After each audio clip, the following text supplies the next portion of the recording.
The race to win wars and explore the stars have created some of the most fantastic products ever designed, and we use them every day, unaware of their amazing origins. On Wicked Inventions. Hot air balloons, a peaceful form of air travel made popular over the war-torn battlefields of Europe. Synthetic rubber, how an emergency in Allied supplies during World War II led to the tyres we use today. Metal detectors, the treasure-finding device that has been saving lives for decades. We reveal the amazing science and manufacture behind these wicked inventions.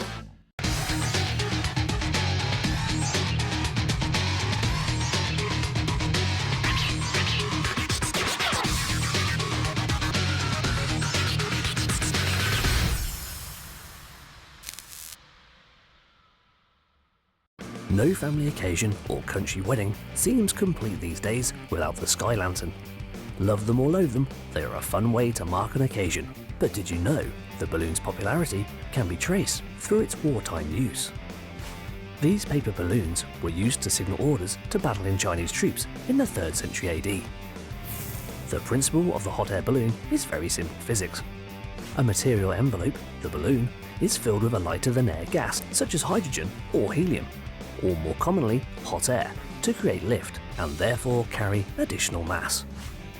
It took a while for the balloons to reach Europe, however. The first use of balloons in warfare was by the French. In the Battle of Fleurus in 1794, a balloon operated by the new Republican French troops was sent aloft to direct artillery and observe the enemy.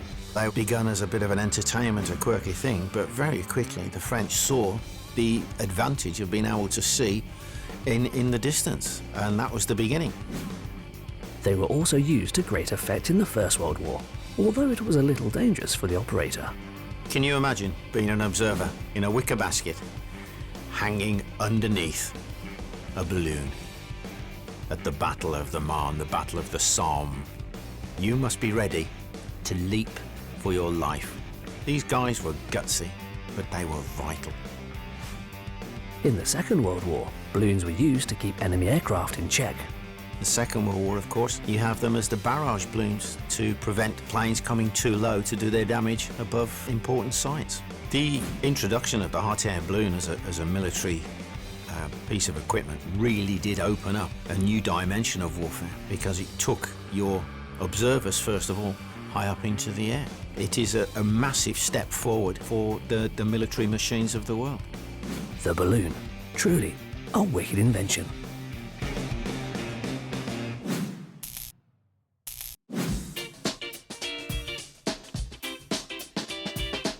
Cameron Balloons Limited have been making hot air balloons since 1971.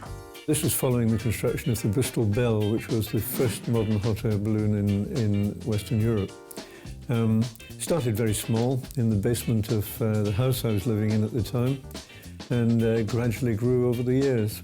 They are the biggest manufacturer of hot air balloons in the world. Cameron Balloons sends its balloons all over the world. We send them to Myanmar, where people fly tourists over the ornate temples there. They go to Kenya, where they fly over the wild animals. And I think there are very few parts of the world where they haven't flown. There's no such thing as an average hot air balloon because they're all individual and bespoke. But I suppose it takes us between 6 and 12 weeks to make a balloon, sometimes a bit longer if it's a complicated special shape, and we make probably between 90 and 120 balloons a year.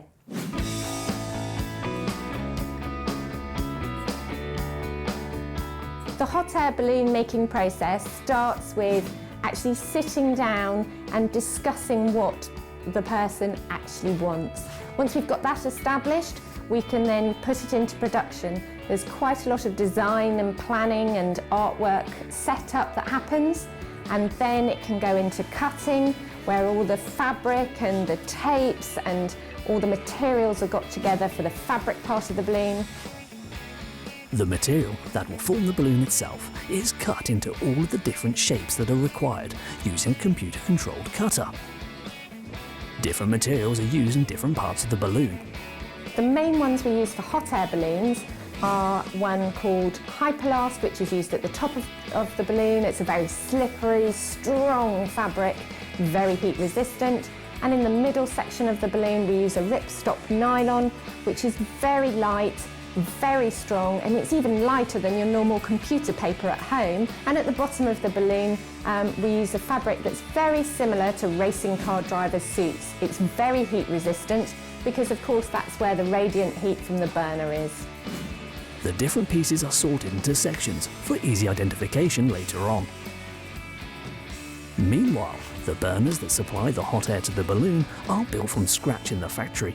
When we use any metalwork in a hot air balloon, we've got that constant battle of having something that's really strong, really reliable, but we want to reduce the weight on it. So these days we can use things like titanium, but we tend to use a lot of stainless steel to make it really robust and reliable for our customers. Cameron Balloons have developed materials over time to suit the robust needs of a hot air balloon. Making a hot air balloon last is one of our big problems. Fabrics have to be chosen very carefully. We do extensive testing of fabrics to check on the durability.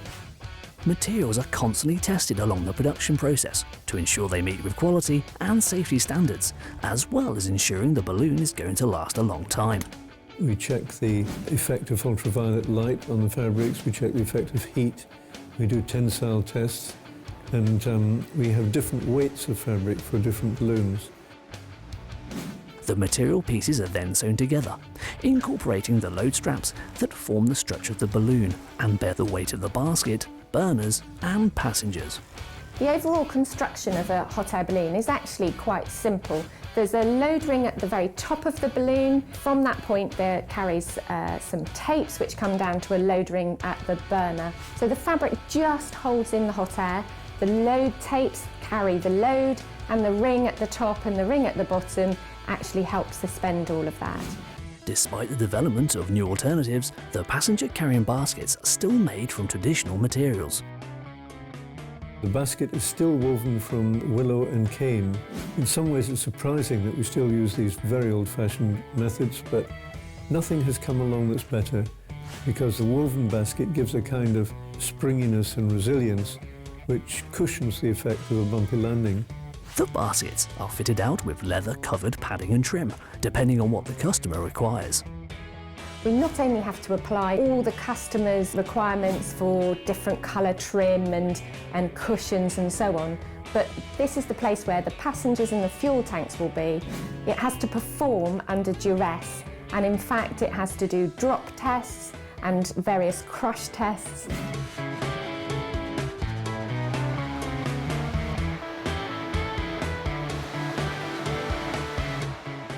Once finished, the balloon is thoroughly tested by the team to ensure it is fully functional and safe before delivery to the customer.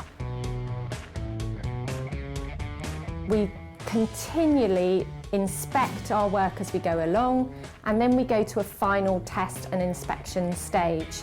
And this we do all together on every part of the balloon to make sure that we are 100% happy with it, so we can hand on heart give it to our customers with full confidence. The balloon, truly a wicked invention.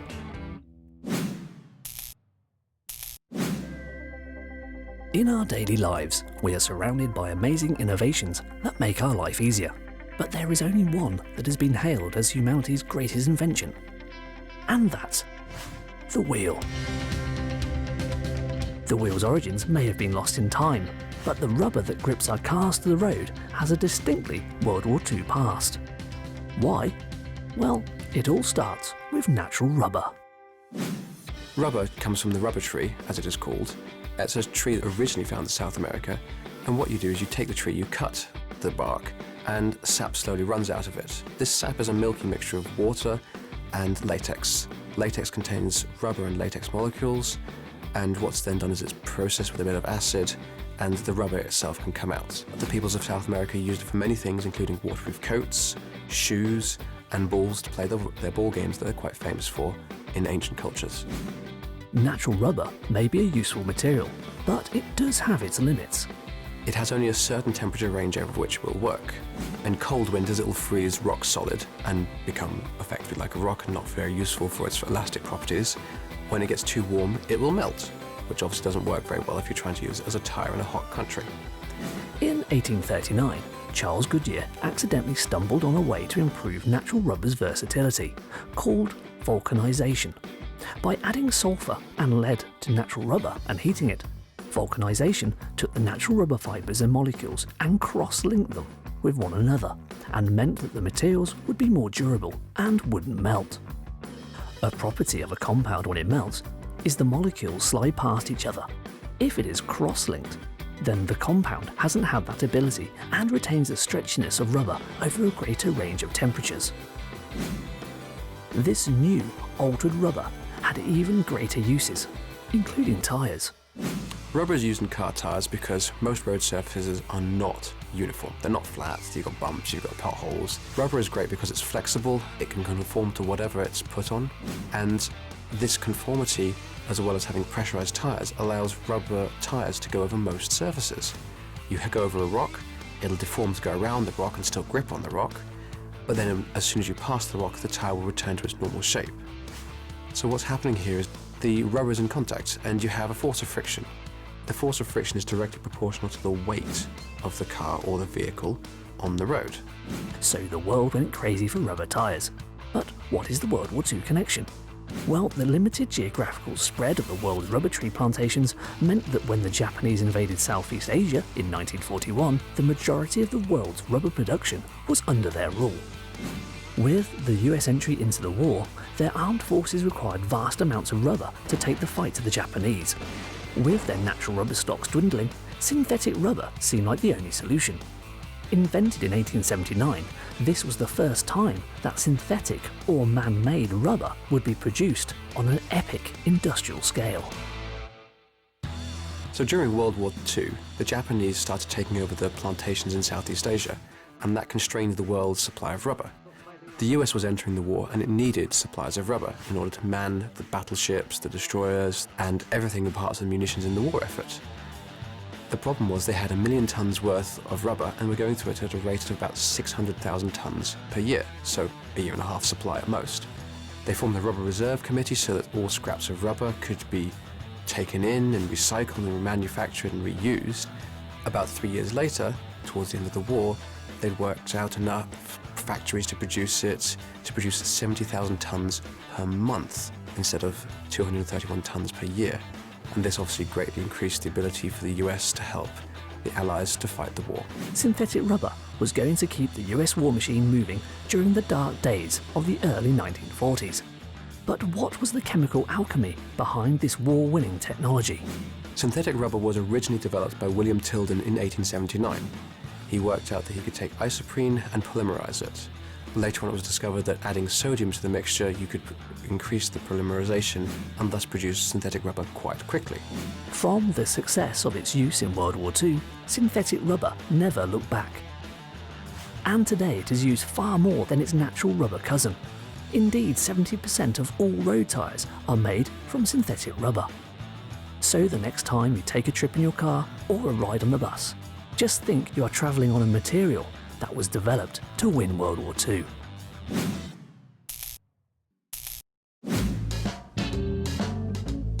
Synthetic rubber may be a fantastic invention, but the forces acting on car tyres made with this wonder material are even more impressive.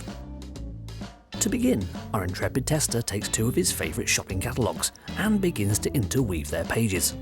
The experiment will work best if you use 2 soft-backed catalogues and try and sandwich as many pages as you can, although a few pages at a time will still give you a result. Sometime later, and the 2 weighty tomes have most of their pages resting in between each other. Now then, try pulling them apart. Not so easy, is it? And it is all because of friction. Friction is the force that opposes motion when 2 surfaces come into contact. Place a sheet of paper on top of another and it is easy to slide them apart. But when you have hundreds of pages all acting together, then the force is immense and there is no superglue in sight. So, how much force is needed to prise the 2 books apart? I think this calls for a build. The materials: wood, weights, metal wire, pulleys, clamps, and an assortment of screws. Taking a trestle, our tester constructs a rig which will allow weights to be suspended from each book, so we can find out how much weight will make the books slip apart. Let's see if we can beat Mother Nature's friction. Gradually, our tester adds the weights. The wires go taut under the strain, but the books refuse to budge. How much weight can the pages take? Well, quite a bit actually. In the end, our tester is defeated. With just under 70 kilograms, or the average weight of a woman, trying to pull the two books apart, we've had to halt the experiment as our rig threatens to break under the testing conditions. And our conclusion? It seems you underestimate the power of friction at your peril.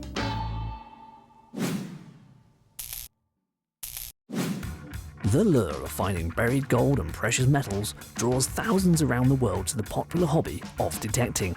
Detectorists, as they are called today, have found fabulous hoards of golden sword parts or Roman-aged coins, but these treasures have sat undetected for centuries due to no accurate method of searching being available. All that was to change, however, in 1919 with the construction of a practical metal detector. The science behind this invention consists of two electromagnetic coils. In your metal detector, you're sending an electrical current through the sender coil. The changing of that electrical current creates a changing magnetic field, a magnetic pulse in the detector. This pulse goes into the ground, and where it is picked up by a metal object, the changing magnetic pulse causes a current to be generated in the metal.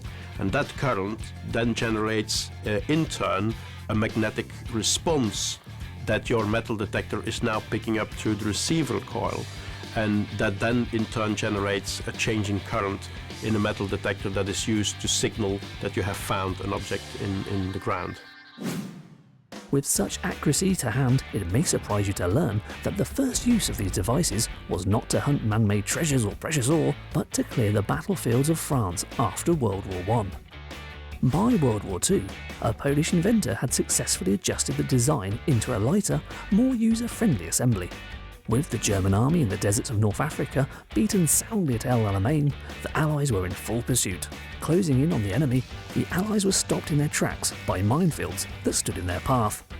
But, armed with the Polish mine detector, Allied troops were able to find and dig up the explosives from the ever-shifting sands. Metal detectors today have found their use in many applications. They play their part in the war on terror by scanning passengers for hidden weapons at airports, and were widely used in the recent conflicts in Iraq and Afghanistan. Of course, metal detectors aren't just used for security and war. Another interesting use is the local Dallas Aquarium. They have a big penguin tank with a number of penguins where you can watch them swim.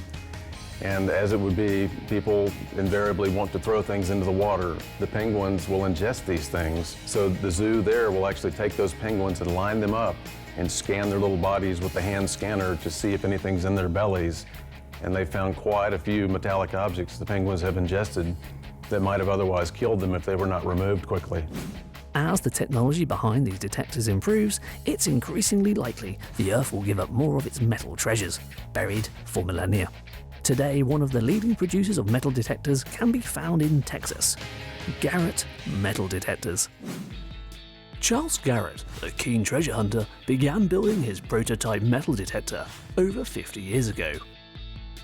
There was one night that my mother came in, Eleanor Garrett, and said to my dad, "Charles, let's put it on the market or forget it." So at that point, Garrett Metal Detectors begun. Still very much a family-run business today, Garrett has grown into one of the leading metal detector producers in the world. The production process begins with magnetic modelling in computer software. This helps engineers to monitor the detector's performance and design the style and shape of the all-important detection coil. The plastic casing of the metal detector is then designed using computer-aided design or CAD software. This software allows the engineer to look at the stress patterns of the plastic and therefore produce the most durable, functional and ergonomic design possible. The component parts, connecting wires and other elements of the circuit board are then mapped out on a computer. Once this is done, it is then time to put the electrical components onto the circuit board. Firstly, the solder paste is printed onto the circuit board, ready for the board to be moved onto the pick and place machine. The many different components that make up the metal detector's circuit board are picked from a reel by a high-speed pick and place machine and places them onto the board. Using automated processes such as these allows for a combination of extremely high accuracy, as well as fast production of the circuit boards. The boards are then placed through a reflow oven, in which the solder paste is heated and therefore fuses it to the components and the board, allowing it all to be held in place. Metal detectors have been around for a long time, but their evolution has really paralleled the evolution of electronic circuitry. Roll up to today, where we use the most sophisticated microprocessors and digital signal processing, low cost, low weight, low power components to really put a tremendous amount of processing power in a small package.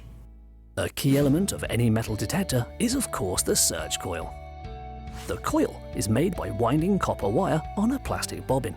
This winding machine is custom designed and computer controlled so that the number of windings, location of the wires and the tension can be extremely consistent. The coil is then passed on to the coil wiring line. The circuit board, freshly spun magnetic coils and cables are all put into the plastic shell and then secured with heated glue. Now that the coils have been placed into the shell and the wires have been connected, they are all encapsulated in epoxy resin using an automated mixing and dispensing machine. With the search coil complete, the aluminium tubes of the metal detector, which will form its stem and handle, are bent into shape using a computer-controlled bending machine. This bends the metal to exactly the right shape, depending on the model of metal detector being produced. Holes are then punched into the freshly bent metal stems to allow for the relevant plastic casings to be fitted to them. The metal detector is then finished on the final assembly line. The circuit boards are first installed into a programmer that installs the detector's software. Once this is complete, the board is calibrated using test objects, such as coins, that spin over the detection coil. This sends signals to the board that allows the operator to calibrate it, as well as signaling that everything is working as it should be. With the board complete, battery contacts and speakers are then fitted into the plastic console casing. The circuit board and the front panel are then added. The casing's label is stuck into place before it is passed down the line to be screwed and secured, batteries added and then branded. A torque wrench is then used to secure the nuts for the connectors. One connector is for the search coil and the other is for the headphones.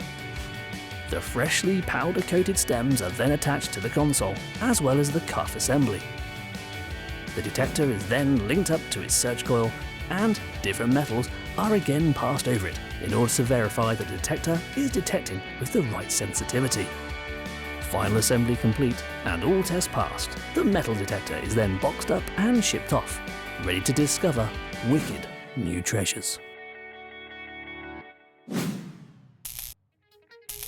So there you have it, a dash through the hidden history, super science and amazing manufacture of products that you use every day, but have never realised their amazing background. Hot air balloons, synthetic rubber and metal detectors, all wicked inventions.